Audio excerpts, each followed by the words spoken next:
Hello दोस्तों, बैलिज्म academy YouTube channel में आपका फिर से बहुत बहुत स्वागत है। दोस्तों, आज के इस वीडियो में हम मोस्ट इंपॉर्टेंट क्वेश्चंस को सॉल्व करने वाले हैं, जो कि आपकी यूपी टेट, सुपर टेट, साथ ही साथ आपके लेखपाल एग्जाम के लिए मोस्ट इंपॉर्टेंट है। दोस्तों, यहाँ पर जितने भी क्वेश्चंस सॉल्व करे जाएंगे, ये सारे क्वेश्चंस आपके सिलेबस पर बेस्ड होंगे, साथ ही साथ आपके प्रीवियस ईयर क्वेश्चंस पर बेस्ड होंगे। तो वीडियो को ध्यान से देखिएगा और वीडियो के लास्ट में जरूर बताइएगा कि आज के इस वीडियो में आपके कितने क्वेश्चन सही हुई। तो बिना देरी करते हुए चलिए शुरू करते हैं सबसे पहले क्वेश्चन से। सबसे पहला क्वेश्चन है, बांस को किसमें वर्गीकृत किया जाता है? ऑप्शन आपके सामने पेड़, ऑप्शन बी पौधा, ऑप्शन सी घास या फिर ऑप्शन डी झाड़ी। इसका सही आंसर हो जाएगा ऑप्शन सी घास। तो याद रखिएगा कि बांस को घास के अंतर्गत वर्गीकृत किया गया है। अगर आपसे पूछा जाता है कि कौन सा जानवर बांस खाता है, तो याद रखिएगा कि जो लाल पांडा होता है ये बांस खाता है। अगर आपसे पूछा जाता है कि सबसे तेजी से बढ़ने वाला पौधा कौन सा माना जाता है, तो याद रखिएगा बांस को माना जाता है। अगला क्वेश्चन, प्याज है एक, आपको बताना है कि प्याज को किसके अंतर्गत रखा जाता है? ऑप्शन आपके सामने जड़, ऑप्शन बी तना, ऑप्शन सी पत्ती या फिर ऑप्शन डी गांठ। इसका सही आंसर हो जाएगा ऑप्शन बी तना। तो याद रखिएगा कि जो आलू है, अदरक है, लहसुन है, प्याज है, हल्दी है, ये सारे के सारे तना के अंतर्गत आता है। इंपॉर्टेंट क्वेश्चन है, याद रखिएगा। अगला क्वेश्चन, गोल्डन चावल में कौन सा विटामिन पाया जाता है? ऑप्शन आपके सामने vitamin K, option B vitamin D, option C vitamin B या फिर ऑप्शन डी विटामिन ए।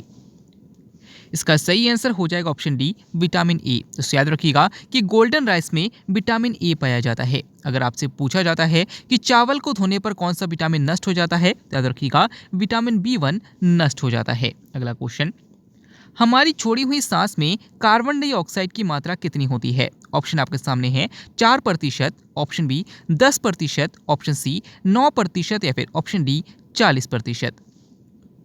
इसका सही आंसर हो जाएगा ऑप्शन ए 4%। तो याद रखिएगा कि जो हम नाक से सांस छोड़ते हैं, उसमें जो कार्बन डाइऑक्साइड की मात्रा होती है वो सिर्फ और सिर्फ 4% होती है। अगला क्वेश्चन, प्रोटीन का पाचन कहाँ से शुरू होता है? ऑप्शन आपके सामने मुख से, ऑप्शन बी छोटी आंत से, ऑप्शन सी उदर से या फिर ऑप्शन डी बड़ी आंत।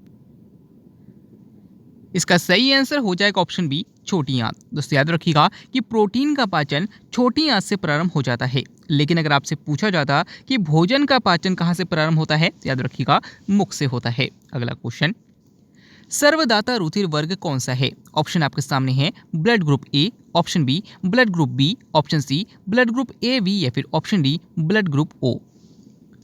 इसका सही आंसर हो जाएगा option D blood group O. याद रखिएगा कि ब्लड ग्रुप ओ को सर्वदाता रुधिर वर्ग कहा जाता है, क्योंकि इस रुधिर वर्ग के व्यक्ति का रुधिर किसी भी रुधिर वर्ग के व्यक्ति को दिया जा सकता है। और ब्लड ग्रुप जो ए बी है, इसको सर्वग्राही रुधिर वर्ग कहा जाता है, क्योंकि इस ब्लड ग्रुप के व्यक्ति को किसी भी ब्लड ग्रुप के व्यक्ति का रुधिर दिया जा सकता है। यानी कि ब्लड ग्रुप ओ किसी भी रुधिर वर्ग को अपना रुधिर दे सकता है और ब्लड ग्रुप ए किसी भी रुधिर वर्ग का रुधिर ले सकता है। अगला क्वेश्चन, मलेरिया किस मच्छर के काटने से फैलता है? ऑप्शन आपके सामने है मादा एडिस, ऑप्शन बी मादा एनाफिलीज, ऑप्शन सी मादा क्यूलेक्स या फिर ऑप्शन डी इनमें कोई नहीं। इसका सही आंसर हो जाएगा ऑप्शन बी मादा एनाफिलीज। तो याद रखिएगा कि मादा एनाफिलीज मच्छर के काटने से मलेरिया रोग होता है। लेकिन अगर आपसे पूछा जाता है कि डेंगू किस मच्छर के काटने से फैलता है, याद रखिएगा मादा एडिस मच्छर के काटने से फैलता है। नेक्स्ट क्वेश्चन है, लाइकाइमल ग्रंथि क्या स्रावित करती है? ऑप्शन आपके सामने बसा, ऑप्शन बी आंसू, ऑप्शन सी प्रोटीन या फिर ऑप्शन डी मूत्र। इसका सही आंसर हो जाएगा ऑप्शन बी आंसू। इससे याद रखिएगा कि जो लाइकाइमल ग्रंथि है ये आंसू का स्रावन करती है। अगर आपसे पूछा जाता है कि हमारे आंसू में कौन सा एंजाइम पाया जाता है जिसके कारण कोई भी कीड़ा अगर हमारी आंखों में जाता है तो वो तुरंत मर जाता है, याद रखिएगा कि हमारे आंसू में लाइसोजाइम नामक एक एंजाइम पाया जाता है। और इसी एंजाइम के कारण जब हमारे आंसू में कोई भी मान लीजिए कीड़ा जाता है तो वो तुरंत मर जाता है। अगला क्वेश्चन, हेडमास्टर ग्रंथि किसे कहा जाता है? ऑप्शन आपके सामने पीयूष ग्रंथि, ऑप्शन बी यकृत ग्रंथि, ऑप्शन सी हाइपोथैलेमस या फिर ऑप्शन डी अग्न्याशय। इसका सही आंसर हो जाएगा ऑप्शन सी हाइपोथैलेमस। दोस्तों, याद रखिएगा कि हाइपोथैलेमस को ही हेडमास्टर ग्रंथि कहा जाता है। अगर आपसे पूछा जाता है कि मास्टर ग्रंथि किसे कहा जाता है, याद रखिएगा पीयूष ग्रंथि को कहा जाता है। अगला क्वेश्चन, संयुक्त राष्ट्र के पहले महासचिव कौन थे? ऑप्शन आपके सामने त्रिगवेली, option B Nelson Mandela, option C Wilson या फिर ऑप्शन डी दलवीर भंडारी।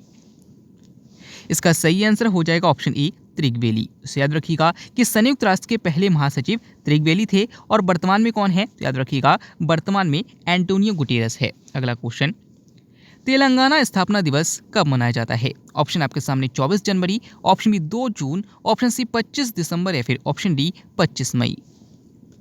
इसका सही आंसर हो जाएगा ऑप्शन बी 2 जून। तो याद रखिएगा कि तेलंगाना को 2 जून 2014 को अलग किया गया था, इसीलिए 2 जून को ही तेलंगाना स्थापना दिवस के रूप में मनाया जाता है। अगला क्वेश्चन, खट्टे फलों में कौन सा अम्ल पाया जाता है? ऑप्शन आपके सामने लैक्टिक अम्ल, ऑप्शन बी एसिटिक अम्ल, ऑप्शन सी सिट्रिक अम्ल या फिर ऑप्शन डी फॉर्मिक अम्ल।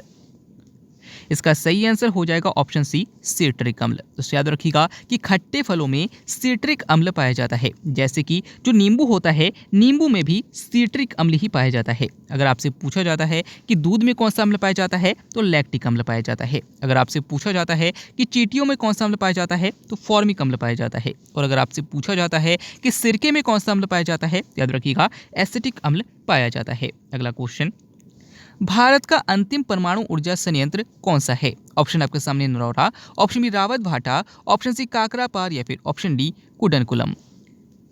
इसका सही आंसर हो जाएगा ऑप्शन डी कुडनकुलम। तो याद रखिएगा कि कुडनकुलम तमिलनाडु में है और ये भारत का अंतिम परमाणु ऊर्जा संयंत्र है। अगर आपसे पूछा जाता है कि नरौरा कहाँ पर है, याद रखिएगा बुलंदशहर में है, रावत भाटा राजस्थान में है और काकरापार गुजरात में है। अगला क्वेश्चन, भारत में राष्ट्रीय मानवाधिकार आयोग की स्थापना कब की गई?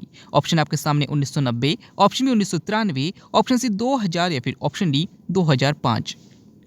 इसका सही आंसर हो जाएगा ऑप्शन बी 1993। तो याद रखिएगा कि राष्ट्रीय मानवाधिकार आयोग की स्थापना 1993 में की गई थी। अगर आपसे पूछा जाता है कि मानवाधिकार दिवस कब मनाया जाता है, याद रखिएगा 10 दिसंबर को मनाया जाता है। अगला क्वेश्चन, सबसे छोटा नदी द्वीप कौन सा है? ऑप्शन आपके सामने Majuli, option B Sundarban, option C Lakshadweep या फिर ऑप्शन डी उमानंद।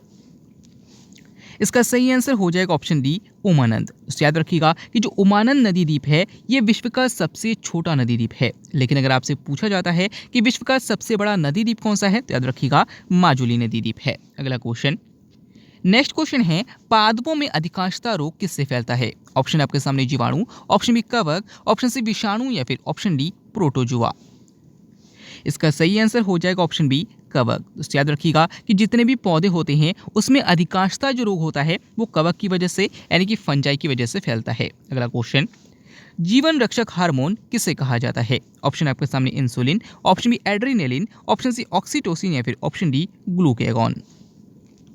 इसका सही आंसर हो जाएगा ऑप्शन बी एड्रेनालिन। तो याद रखिएगा कि एड्रेनालिन हार्मोन जो है इसी को जीवन रक्षक हार्मोन कहा जाता है। अगर आपसे पूछा जाता है कि एड्रेनालिन हार्मोन किस ग्रंथि से निकलता है, याद रखिएगा अधिवृक्क ग्रंथि से निकलता है, जिसे इंग्लिश में एड्रिनल ग्लैंड कहा जाता है। अगला क्वेश्चन, इनमें से कौन सुमेलित नहीं है आपको बताना है। ऑप्शन आपके सामने है विश्व शौचालय दिवस 19 नवंबर, ऑप्शन बी विश्व मलेरिया दिवस 25 अप्रैल, ऑप्शन सी विश्व गौर्य दिवस 20 मार्च या फिर ऑप्शन डी विश्व जल दिवस 22 अप्रैल।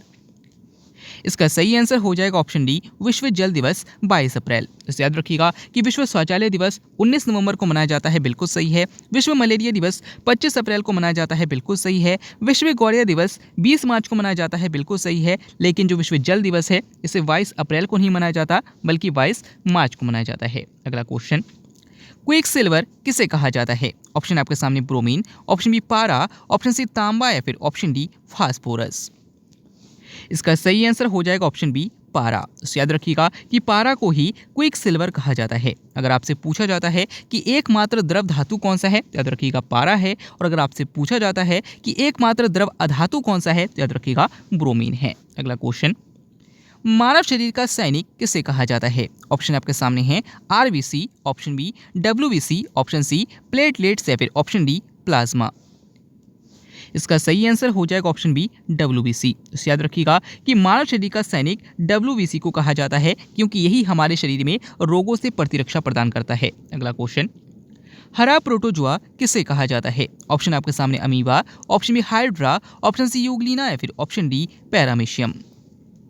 इसका सही आंसर हो जाएगा ऑप्शन सी यूग्लिना। तो याद रखिएगा यूग्लिना को ही हरा प्रोटोजोआ कहा जाता है और याद रखिएगा कि यूग्लिना को ही जंतु और पादप के बीच की कड़ी कहा जाता है। लेकिन अगर आपसे पूछा जाता है कि सजीव और निर्जीव के बीच की कड़ी किसे कहा जाता है, याद रखिएगा वायरस को कहा जाता है। अगला क्वेश्चन, नेक्स्ट क्वेश्चन है एस्पिरिन किस वृक्ष से प्राप्त किया जाता है? ऑप्शन आपके सामने cinchona, option B willow, option C belladonna या फिर ऑप्शन डी डहेलिया। इसका सही आंसर हो जाएगा ऑप्शन बी बिलो। तो याद रखिएगा कि जो एस्पिरिन प्राप्त किया जाता है वो बिलो वृक्ष से प्राप्त किया जाता है। अगर आपसे पूछा जाता है कि जो इंसुलिन प्राप्त किया जाता है ये किस पेड़ से प्राप्त किया जाता है, तो याद रखिएगा डहेलिया की जड़ों से प्राप्त किया जाता है। अगला क्वेश्चन, संविधान में जीएसटी को किस संशोधन द्वारा जोड़ा गया? ऑप्शन आपके सामने 86वां, ऑप्शन बी 101वां, ऑप्शन सी 100वां या फिर ऑप्शन डी 73वां। इसका सही आंसर हो जाएगा ऑप्शन बी 101वां। तो याद रखिएगा कि 101वां संविधान संशोधन के तहत विजय केरकर समिति की अनुशंसा पर भारतीय संविधान में जीएसटी को जोड़ा गया और याद रखिएगा कि इसको 1 जुलाई 2017 को लागू किया गया था। अगला क्वेश्चन, नवरोज पर्व किस धर्म में मनाया जाता है? ऑप्शन आपके सामने हिंदू, ऑप्शन बी मुस्लिम, ऑप्शन सी पारसी या फिर ऑप्शन डी यहूदी। इसका सही आंसर हो जाएगा ऑप्शन सी पारसी। तो याद रखिएगा कि जो नवरोज पर्व है और जो पपेटी पर्व है ये दोनों के दोनों पारसियों द्वारा मनाया जाता है। अगला क्वेश्चन, पहला केंद्रीय बजट किसने प्रस्तुत किया था? ऑप्शन आपके सामने John Mathai, option B doctor Bhimrao Ambedkar, option C Baldev Singh या फिर ऑप्शन डी आर के षणमुखम शेट्टी। दोस्तों जो पहले मंत्रिपरिषद का गठन भारत में किया गया था स्वतंत्रता के बाद, उसमें टोटल 36 सदस्य थे। इसमें बात करें कि पहला केंद्रीय बजट किसने प्रस्तुत किया था, याद रखिएगा आर के षणमुखम शेट्टी ने प्रस्तुत किया था। अगला क्वेश्चन, वित्त आयोग की नियुक्ति किसके द्वारा की जाती है? ऑप्शन आपके सामने हैं भारत के महान्यायवादी, ऑप्शन बी भारत के राष्ट्रपति, ऑप्शन सी भारत के प्रधानमंत्री या फिर ऑप्शन डी भारत के उपराष्ट्रपति। इसका सही आंसर हो जाएगा ऑप्शन बी भारत के राष्ट्रपति। इसे याद रखिएगा कि भारतीय संविधान के अनुच्छेद 280 के तहत वित्त आयोग का प्रावधान है, यानी कि ये एक संवैधानिक निकाय है और याद रखिएगा कि इसकी नियुक्ति 5 वर्ष के लिए की जाती है और भारत के राष्ट्रपति के द्वारा की जाती है। अगला क्वेश्चन, सबसे बड़ी खाड़ी कौन सी है? ऑप्शन आपके सामने हडसन की खाड़ी, ऑप्शन बी मैक्सिको की खाड़ी, ऑप्शन सी बंगाल की खाड़ी या फिर ऑप्शन डी इनमें से कोई नहीं। इसका सही आंसर हो जाएगा ऑप्शन बी मैक्सिको की खाड़ी। तो याद रखिएगा कि विश्व की सबसे बड़ी खाड़ी मैक्सिको की खाड़ी है। लेकिन अगर आपसे पूछा जाता है कि किस खाड़ी की तट रेखा लंबाई सबसे अधिक है, याद रखिएगा कि हडसन की खाड़ी की तट रेखा लंबाई सबसे अधिक है। अगला क्वेश्चन, किस देश का अलिखित संविधान है? ऑप्शन आपके सामने America, option B Japan, option C Britain या फिर ऑप्शन डी जर्मनी। इसका सही आंसर हो जाएगा ऑप्शन सी ब्रिटेन। तो याद रखिएगा कि ब्रिटेन का अलिखित संविधान है। अगर आपसे पूछा जाता है कि पहला लिखित संविधान किस देश का है, याद रखिएगा अमेरिका का है। और अगर आपसे पूछा जाता है कि सबसे बड़ा लिखित संविधान किस देश का है, याद रखिएगा इंडिया का है। अगला क्वेश्चन, नेक्स्ट क्वेश्चन है सीएनजी में कौन सी गैस होती है? ऑप्शन आपके सामने butane, option B hydrogen, option C methane या फिर ऑप्शन डी प्रोपेन।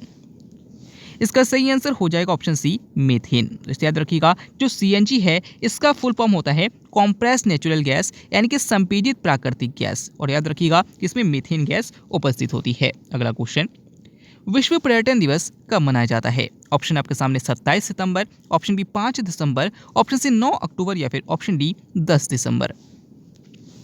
इसका सही आंसर हो जाएगा ऑप्शन ए 27 सितंबर। तो याद रखिएगा कि विश्व पर्यटन दिवस 27 सितंबर को मनाया जाता है, विश्व मृदा दिवस 5 दिसंबर को मनाया जाता है, विश्व डाक दिवस 9 अक्टूबर को मनाया जाता है और मानवाधिकार दिवस 10 दिसंबर को मनाया जाता है। नेक्स्ट क्वेश्चन है रेल इंजन की खोज किसने की थी? ऑप्शन आपके सामने हैं J L. Weird, option B Benjamin Franklin, option C Marconi या फिर ऑप्शन डी जॉर्ज स्टीफेंसन। दोस्तों इस क्वेश्चन के आंसर आपको कमेंट कर बताना है। अगर आपको चारों ऑप्शन के आंसर पता है कि किसकी खोज किसने की थी तो उसको भी आप कमेंट बॉक्स में जरूर बताइएगा। वीडियो अच्छा लगा तो वीडियो को लाइक कीजिएगा, चैनल को सब्सक्राइब कीजिएगा, अपने दोस्तों को शेयर कीजिएगा। मिलते हैं अगले वीडियो में, तब तक के लिए देखते रहिए, सीखते रहिए।